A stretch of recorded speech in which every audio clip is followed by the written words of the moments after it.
He would only play to the death. It wasn't a form of play anymore. It was all about winning. The Russians are going to really be in for it when I get the title.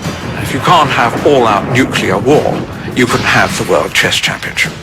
But at the peak of his fame, he disappeared and self-destructed. He's shy, suspicious of strangers.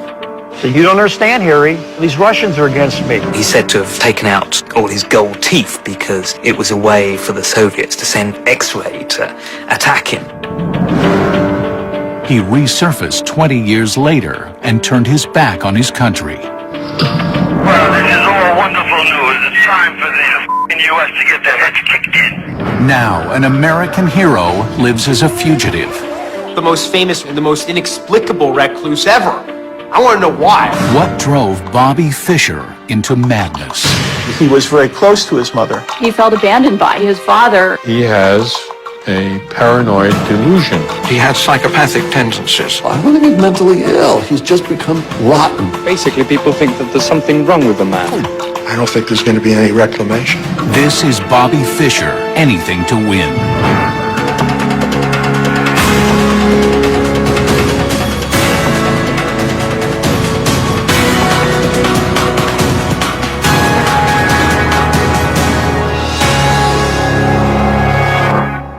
The game of chess has been played by kings and presidents, artists and athletes, young and old.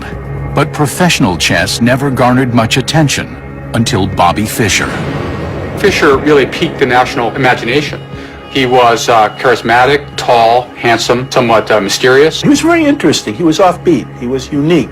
He was idiosyncratic. Journalists love people like him. They make headlines. Chess was not a popular game. It was not part of American myth. Overnight, Bobby Fischer put chess on the map of America.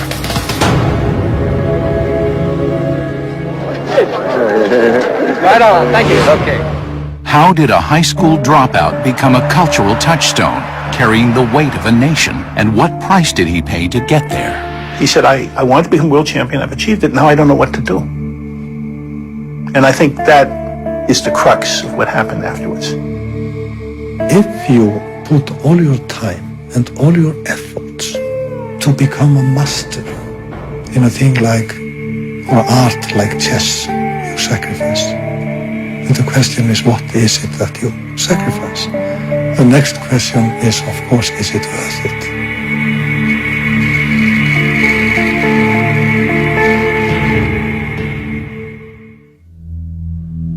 To understand Bobby Fischer, one must go back to before he was born, to his mother, Regina. Regina was a brilliant woman. She studied medicine in the Soviet Union in the 1930s under Stalin. She spoke 7 languages fluently. By the time she had Bobby, she had studied in about 6 different universities. Because she was Jewish, Regina had fled Europe, separating from her husband, German biophysicist Hans Gerhard Fischer. She raised Bobby and his older sister Joan by herself, at one point living in a shelter for single mothers. There was a time when she considered putting Bobby up for adoption, and I think tearfully told a social worker in Chicago that it's not something she wanted to go through with. When Bobby was 5, his mother moved the family into an apartment in Brooklyn. His sister, Joan, bought a chess set in the candy store above which they lived. He was pretty soon completely obsessed by it, so much so that his mother took him to a psychiatrist. And the psychiatrist said, well, there were more things to worry about than chess. Relax. At 9, Bobby played his first organized tournament. By 11, he was a regular in New York's chess clubs. Bobby was a chess sponge. He would walk into a room where there were chess players, and he'd sweep around and he'd look for any chess books or magazine, and he'd sit down and he'd just swallow them one after another, and he'd memorize everything. He decided when he was 8 or 9 or something, that he wanted to be world champion. I was getting pretty good when I was about 11. I started to feel pretty good. He said he read 1,000 chess books, and he absorbed the best from every one of them. I think he had the equivalent of 100 PhDs in chess. While the rest of us were concentrating on school studies and sports and girls. He memorized everything that was to be known about the theory of the time. Bobby did what you had to do to become the best player in the world. Chess is a complex game with a simple objective: to capture the opponent's king. Moving pieces in concert, players try to outwit and checkmate the opposition. What chess is really about is, as well as pure calculational power, it's about a form of wisdom, it's about intuition, it's about imagining yourself forward. Bobby just could feel his way forward. At the age of 13, he played this amazing match against Donald Byrne. Extraordinary, incredible game for anybody, and for a 13-year-old, it's virtually unbelievable. First of all, it was a queen sacrifice. Queen is the strongest piece on the board, and if you give it up, you usually lose. The game is over. Hans Kmach, who was a leading chess author and analyst of the day, called it the game of the century, and title sticks to this day. When Bobby was 13 years old in 1956, we were approximately of the same strength. I was 19, and we played about equally. A year later, when he was 14, he was clearly better than I or anyone else in the United States. Age 14, he became US champion. Age 15, he became the youngest grandmaster in history. By then, everybody knew we had a genius on our hands. The amazing Bobby Fischer. He replayed for the spectators the game in which he won the U.S. national championship. From the time he was 13 or 14, he was a celebrity. Here, chess players old and young competed against Bobby Fischer as he played 25 games simultaneously without a loss. The world approached him on his own terms, in part because he demanded it, in part because he was King Bobby. Will you tell us how old you are and where you're from? I'm 15, I'm from Brooklyn. This young man's name is Bobby Fischer, and listen to this. Already, he is the United States chess champion.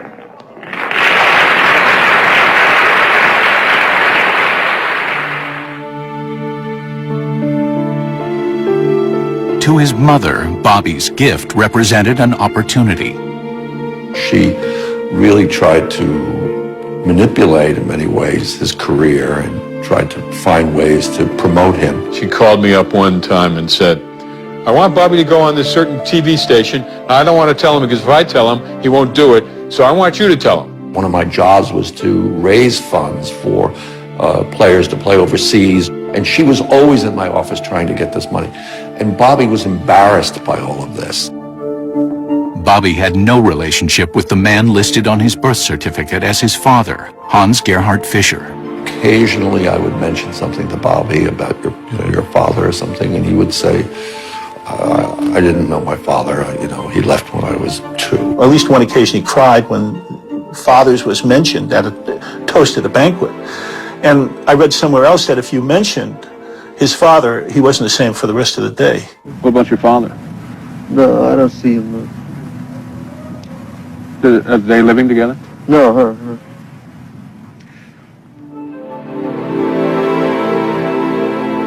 Sports writer Dick Schaap covered Bobby regularly and befriended him.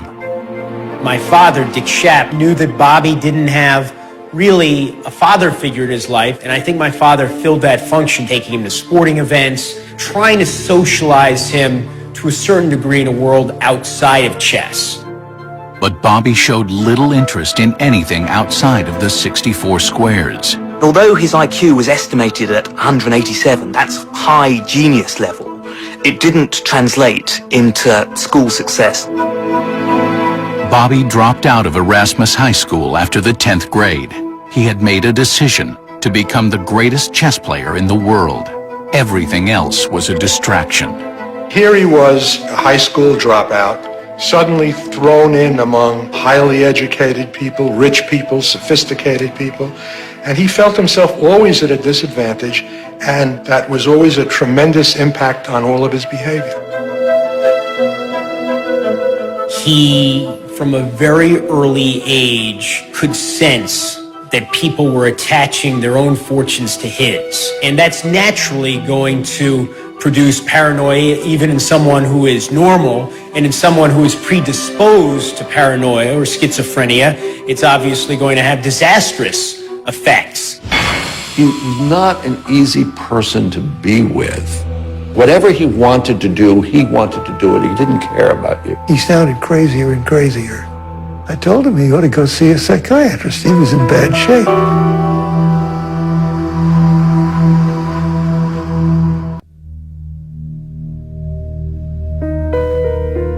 By his late teens, Bobby Fischer was the top chess player in the United States, and he was already using tactics of intimidation. Chess was not for him a form of play as much as it was a sport. He trained himself to win, physically, psychologically, and in terms of his chess knowledge. He towers over you, flashing blue eyes, looking around, and if you'd make some threat which to him seemed childish, he would kind of like snicker or scoff at that. Mark Taimanov said that he was Achilles without an Achilles heel. It was like a wall was advancing on you. You just felt helpless.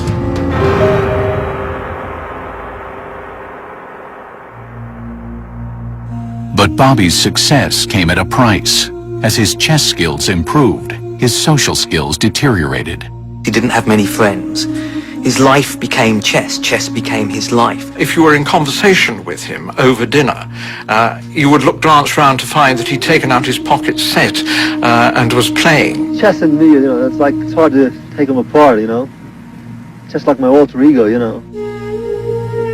People outside of the world of chess, he would refer to them as weakies or fish. They didn't have anything to offer. What has chess done to your social life? Do you get a chance to go out? Not too much, no. Do you have a girl? No. He's a lonely person, and the chess gives him the companionship that he lacks. Bobby slept during the day and studied chess and listened to the radio at night. He found a captivating voice in Herbert Armstrong, founder of the Worldwide Church of God. All of the great cities are going to be leveled and destroyed. I'm telling you that a time more terrifying than anything that ever happened is soon going to happen in this world. Herbert W. Armstrong had the largest radio and TV audience in the nation in the 60s. And his son, Garner Ted Armstrong, both were very charismatic speakers, motivational type people. It was a fundamentalist sect and that also had Saturday as the Sabbath, which was sort of unusual for a Christian sect. After studying many religions, and I mean many, he felt that we were the closest to the truth at that time. He was hooked into it. From 1957 to 1967, he won 8 U.S. championships. With each success, Bobby's ego swelled. He began to make demands, exerting control. Boards had to be so, the pieces had to be so, the audience had to be kept back from the game, the prize money had to be doubled. Conditions have been like in the Dark Ages, horrible lighting, chandelier-type lighting, and obviously if you're going to concentrate for 5 hours, you need the most soft, kind of bright-type fluorescent lighting that you can get. He made life hell for the tournament organisers, and a couple of times this led to showdowns. And he refused to compromise.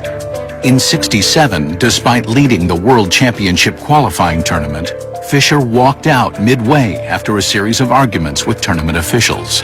Bobby had to forfeit, so Bobby left. He played one of the great tournaments of his life, and then he drops out. Because he wasn't getting his request. Once he realized he was leaving, he sent a message to the U.S. Embassy saying that he wanted a nice roomy helicopter to take him to the airport. All the dignitaries are there, everybody's there. It's all set. There's only one person missing, Bobby Fischer. Switch to the Sprint Power Network. Buy one Katana, get one free. Sprint, power up. The World Chess Championship is a 3-year cycle. The world's top players compete in a series of regional tournaments called the interzonals, until the field is narrowed to 8. In the candidates round, the final 8 compete for the right to take on the reigning champ. When the cycle for the 1972 title rolled around, Bobby Fischer was at the top of his game. He easily won the interzonals, finishing with 7 consecutive wins. Then, he made history. He has to play a series of candidates matches, 3 matches. The first one, he plays Mark Taimanov, wonderful, brilliant Soviet grandmaster. He beats him 6-0. The Soviets can't believe this. The match was over and Taimanov got up and said, well, I can always play the piano. Then he plays Bent Larsen, one of the great chess players as well, Danish grandmaster. He beat him 6-0. You know, that's like knocking out Muhammad Ali with one hand tied behind your back. It can't be done. Then he plays Tigran Petrosian, smashes him as well. The chess world had never seen a series of games quite like this. Fischer earned the right to challenge the reigning world champ, 35-year-old Russian Boris Spassky. Spassky was a product of the Soviet chess machine, the Soviet school. He had training, he had support, he had everything that a chess player dreams of. The Soviets had dominated the World Chess Championship since World War II. Chess was how they proved their intellectual superiority over capitalism. The Soviets have always used chess as propaganda. Their idea was communism is the best government social system. It produces the smartest men and women, so naturally we win the World's Chess Championship. For years, Bobby had complained that the Soviets had conspired to retain the title. You sound a little angry when you talk about the Russians in their chess. That's right, yeah. Well, they've held my title for about 10 years. That's the way I look at it. This is Bobby, the lone American hero, riding out to confront the massed ranks of the great, previously all-conquering chess machine. The Cold War showdown sparked spectacular international interest. Iceland earned the right to host by offering a record purse of $125,000. But Bobby never signed the contract, and at the last moment had second thoughts. He wanted more money. This was a last-minute demand, and nobody in Iceland was going to meet it. I thought that Bobby Fischer would like to become the world chess champion. And I couldn't believe that he would walk away from it. This was the highest prize money ever. Thousands of fans and journalists descended upon Reykjavik, but when the opening ceremonies took place, one man was missing. There's the world champion himself, Boris Spassky. There's the American ambassador. There's the president of Iceland. There's only one empty chair, and it is, of course, the challenger. Where is the challenger? The challenger's in New York City, renegotiating the agreement. If Mr. Fischer has a moral to pass on, it is that the important thing in the game is not in winning, but in getting the highest percentage of the gate money. Michael Nicholson, ITN, sitting where Mr. Fischer should have been in Iceland tonight. How far would Bobby push his demands? And would it cost him his dream?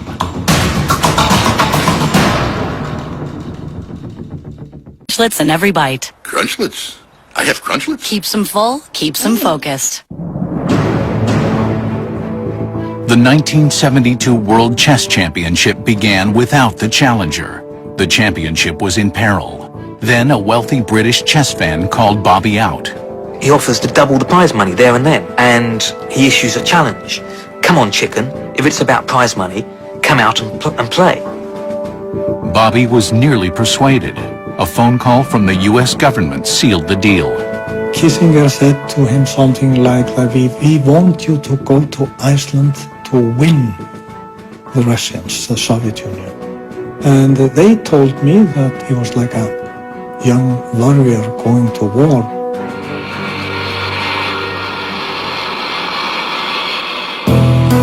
Bobby finally arrived in Reykjavik, but as usual, the negotiations had only just begun. Bobby goes down to the hall, and he doesn't like the chessboard, and he thinks the chairs of the audience are too close, and he doesn't like the lighting.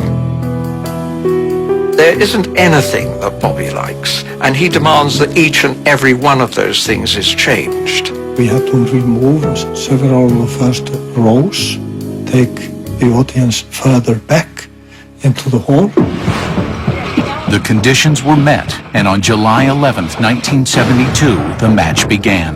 Game one's an amazing game. Bobby plays a move that club players know not to play. He takes a pawn with his bishop. A rook pawn allows his bishop to be trapped. The mistake cost Bobby the first game. Well, I think he blundered, you know. I think that's pretty clear, you know. I think he was disturbed by some TV towers, you know, who were hanging over him there, you know. There was a man by the name of Chester Fox who had the camera rights, and he had to wrap the cameras in burlap. Fisher said he could hear the cameras even. He even said he heard the cameras when they weren't even turned on. Mr. Fox, yes. If it's not the noise that's blocking Mr. Fisher, what could it then be? I don't think anybody can tell you other than Bobby Fischer, and maybe he can't tell you. Bobby insisted that the cameras be removed. The Icelanders refused. Game 2 also went to Spassky by forfeit. He didn't show up for the second game and lost it too. The championship is a best of 24, with both players earning a half point for a draw. The first to 12.5 points is the victor. Tremendous disadvantage to be behind 2-0 at the start of a match. That's 5-0 in the last inning. It's a very, very big hole. But Bobby was unwavering, and he refused to continue unless the cameras were removed. Then we decided, away with the cameras. We are not jeopardizing the match for the cameras. They end up moving Game 3 into a tiny little room at the back, which is normally used for table tennis. And it was possibly Boris Spassky's big mistake. The Russians understood. They warned Spassky. They said, don't give in to him. Don't let him take control with his demands. Don't let it become his match, his tournament. Mr. Spassky, are you happy with the arrangements for today's game? He didn't need to agree to it. He could have stuck to his guns, and Fischer would have forfeited the World Championship, and Spassky would have remained world champion. Instead, Bobby seized the momentum, winning Game 3.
The 21st game, Spassky conceded. The World Championship belonged to Fischer.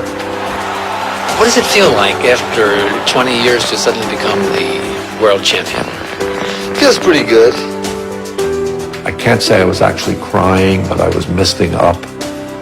I felt extremely proud that Bobby finally made it, and he was an American, and he had defeated the Soviets. Coming from behind against great odds, against the Soviet machine. It was a wonderful moment.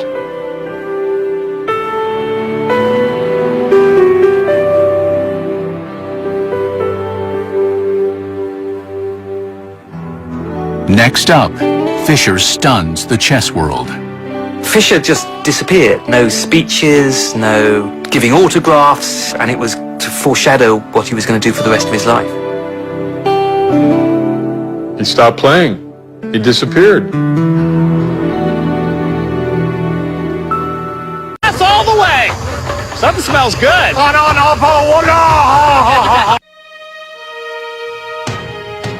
After wresting the 1972 World Chess Championship from Russian Boris Spassky, Bobby Fischer returned to America to a hero's welcome. I hope to see more and more Americans playing chess.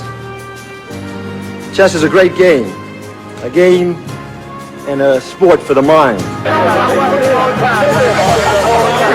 The world is Fischer's oyster now. He is set to become a multi-millionaire. This symbolically says the king is dead. Not yet, he isn't. He's offered lucrative sponsorship deals. He's offered huge prize money to appear in tournaments. Doesn't happen. He doesn't make a cent. Bobby turned down nearly every single offer. He won't sign his autograph, let's say, for $100 if you get $1 and he gets 99. He feels that he's entitled to get it all. Instead, Bobby retreated to Pasadena, California, headquarters of Herbert Armstrong's Worldwide Church of God. Bobby had earned $200,000 for his victory in Iceland. He gave 20% to the church. In exchange, the church rented him an apartment and granted him use of its massive campus. You need a place to stay. You need friends like myself, which I basically introduced him to a number of people that did different things for him. He had access to a car 24/7. Over the next 3 years, Bobby made few public appearances. In 1975, he was scheduled to defend his world title. Fischer makes 179 demands before he agrees to play Anatoly Karpov. The authorities concede to 177 of them. Fischer sticks to his guns, and they make one more concession. It turns out there's only one final sticking point, which they can't agree to. Bobby demanded a change in the scoring, with draws not counting, and the champion needing to win 9 games, and the challenger 10 to take home the title. The proposal was rejected. Fischer won't compromise, and so forfeits the World Chess Championship. He could have gone on playing and winning and playing more of these beautiful games. God knows how long he could have been world champion. There was huge offers for Fischer to reappear in the chess world. It's really hard to understand why he didn't grab some of that money. I mean, it's unfathomable.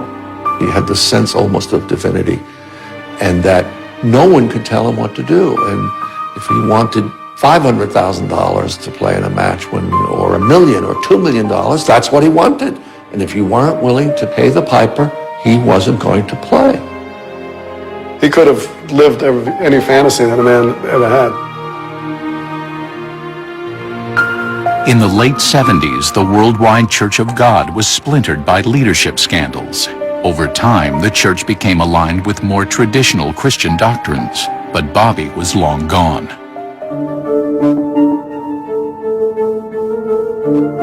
Bobby stopped being involved with people that were reaching out and saying, I want to help you.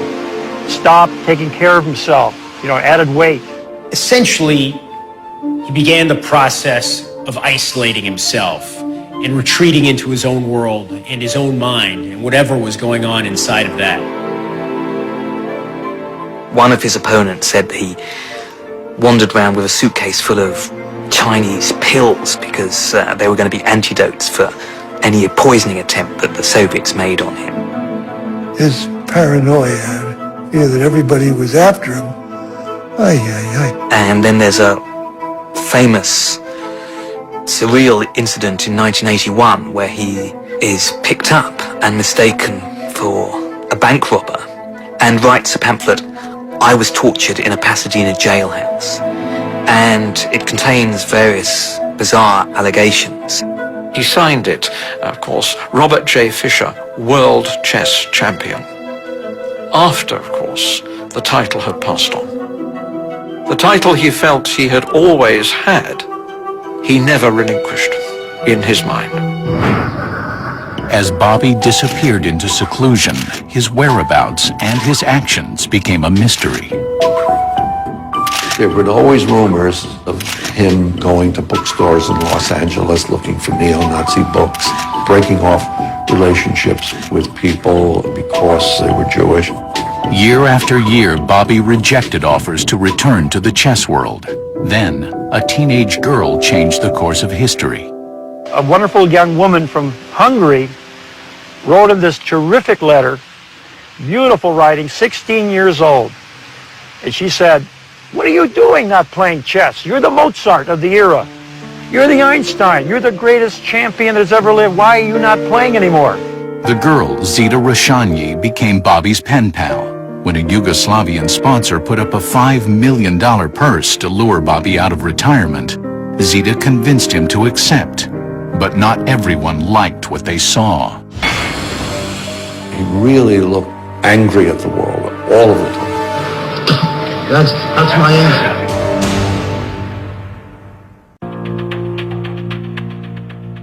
In September of 1992, in Sveti Stefan, Yugoslavia, Bobby Fischer played a rematch against Boris Spassky, 20 years after they'd competed for the World Championship. The event was beset by controversy. This was the height of the Yugoslav civil war, and there were United Nations sanctions which prohibited commercial relations with Yugoslavia. The United States Treasury Department wrote to Bobby Fischer to warn him about this. Should Bobby choose to play the match and accept his winnings, the penalty would be a $250,000 fine and 10 years in prison. So this is my reply to their order not to defend my title here. That's my answer. Bobby ignored the warning and defeated Spassky again. He took the money, more than $3 million, and ran. The warrant was issued against him, which is still in force. And at that point, his wanderings outside the United States began. Bobby went to Hungary with Zita after the championship. He was in love with her.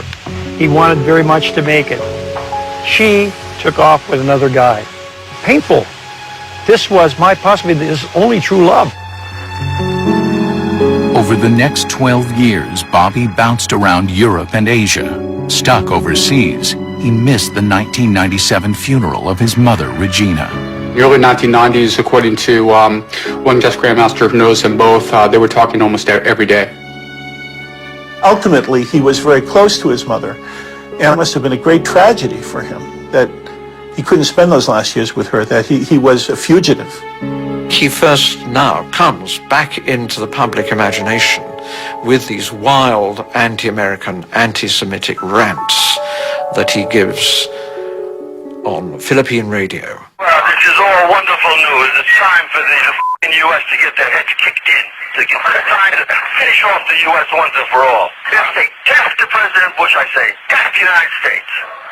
The United States, the Jews. The Jews are criminal people. They mutilate their children. They're murderous, criminal, thieving, lying bastards. They made up the Holocaust. There's not a word of truth to it. He was increasingly obsessed with these anti-Semitic issues. He wasn't playing chess anymore. So this was taking up more and more space. He said things like all the Jews in America should be rounded up. I mean, it's horrendous. Close down all the synagogues, arrest all the Jews, execute hundreds of thousands of Jewish ringleaders. Despite having a Jewish mother, Bobby has never considered himself Jewish. His anti-Semitism was a mindset. It was a sort of psychopathic illness which he couldn't shake off. Probably some hidden or not so hidden antagonism toward his mom, perhaps toward his absent father. In 2002, a stunning secret about Bobby's paternity was discovered. There wasn't a whole lot known about Gerhard Fischer, and when we started digging into it, we discovered that, in fact, Gerhard Fischer had never actually really been part of Bobby's life, that he never actually ever entered the United States. All evidence points to the father being Paul Nemenyi, who was a Hungarian physicist who died in the early 1950s. It wasn't clear whether they ever actually told Bobby that Paul was his real father. Beyond the physical resemblance, Bobby and Paul Nemenyi seem to share certain personality traits. Nemanja was a very interesting character. According to one former co-worker who we interviewed, he had a habit of carrying soap around in his pockets at all times so that he could wash his hands after he touched door handles. He was an animal rights activist. He did not believe in wearing wool. He would occasionally walk around with his pajamas sticking out from underneath his clothing. Bobby appears to have inherited more than just his father's eccentricities. Nemanja had this, as I read, he had this phenomenal spatial ability. He apparently thought and looked at issues in ways that no one else did. It was unique. In chess, you have to visualize how a board with 64 black and white squares that's filled with maybe 24 pieces, how it might look 10 moves down the line. That's all about spatial relations. It really seems like there are a lot of parallels in the way that they thought. There remains one final twist to the revelation of Bobby's biological father. Paul Nemanja was Jewish, and so Bobby Fischer, arguably the world's most vocal anti-Semite, is the product of not one, but two Jewish parents. Paul Nemanja's life and career were ruined by the Nazis. He was fired from his university teaching job in Germany because he was Jewish. And to have a son then who has somehow grasped on to anti-Semitism as a cause is incredibly ironic. They're absolute criminals, the Jews. The Jews are behind this. It's a filthy Jew country. The explanation then of Bobby's resentment remains open for debate. I think my father, at the end of the day, he viewed Bobby as a guy who had unfortunately lost his mind. A lot of people think he's mentally ill. I don't think he's mentally ill. He's just become mean. He's become rotten inside. Coming up, an American hero languishes in a Japanese jail. He didn't know what was going to happen to him. So Izumi is a gangster. He takes orders from President Bush. In July of 2004, after traveling freely for 12 years, Bobby Fischer was arrested in Tokyo for having an invalid passport. Unbeknownst to Bobby, the U.S. had revoked his passport 1 year earlier. This was many years after his crime of playing the 1992 match. Why had it taken them so long? One can only assume it was because he'd started making these anti-American comments. The United States is controlled by the Jews. It's a filthy, dirty, rotten country in every way, and it's always been a filthy, dirty, rotten country. Bobby Fischer, I think, was being pursued because of what he said, which, should be anathema to our American ideals of free speech. Month after month, Bobby sat in a Japanese detention center. Lawyers fought to get him free. Salvation would come from an unlikely source. The Icelandic chess authorities, who were very fond of Bobby, and they had never forgotten the debt they owed to him for putting Reykjavik on the map. Bobby Fischer is a part of the Icelandic history now. He became the world chess champion here. This little group was formed, kind of activist, Free Bobby Fischer group. Bobby became aware of our efforts. So he wrote a letter to the foreign minister asking to become an Icelandic citizen. And it was passed with a great majority. After 9 months in captivity, Bobby was released to the Icelandic officials. He traveled 5,500 miles to his new home. When you saw him arriving at the airport in Iceland, he looked like he had gone to hell and come back. He had been at the edge of the abyss. He was grim, forlorn. He looked broken.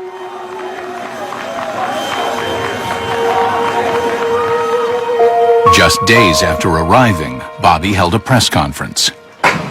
Sorry for keeping you waiting. It was nothing but a kidnapping. The Jews told Bush to do this. Then Bush told Koizumi to do it. Then the U.S. government and the Japanese government sat down and decided Fischer must go to prison. He must be punished. He must be destroyed. How do you see things playing out here? Are you going to spend your time here? Are you going to travel? What is your name? Jeremy. Jeremy what? Shapp. Your father was Dick Shapp? He said, almost instantly, your father, he was a Jew, right? His father, many, many years ago, befriended me. Acted kind of like a father figure. And then later, like a typical Jewish snake, he rapped me very hard. He said, I don't have a sane bone in my body. I didn't forget that. Honestly, I don't know that you've done much here today, really, to disprove anything he said.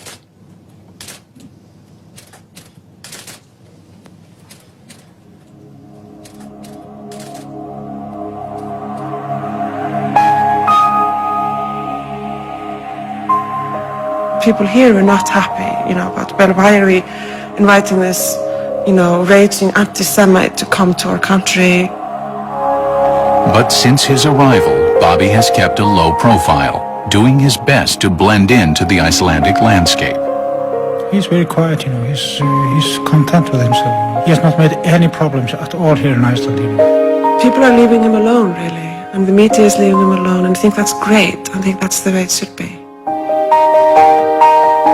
Since childhood, Bobby Fischer has always preferred to be alone. Wasn't it Hamlet that said, I could be bound in a nutshell and count myself a king of infinite space? And that's what he has done. He has been bound in a nutshell for decades. But all the time he has counted himself a king of infinite space.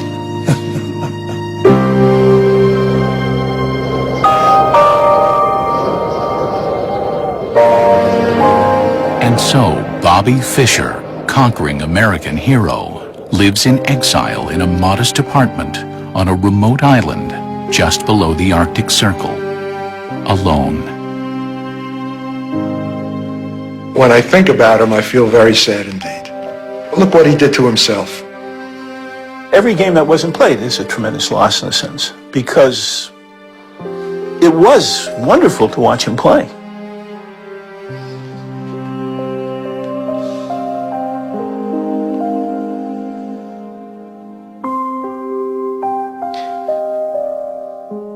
The worst thing in the world, the waste of human potential. For him, for all society.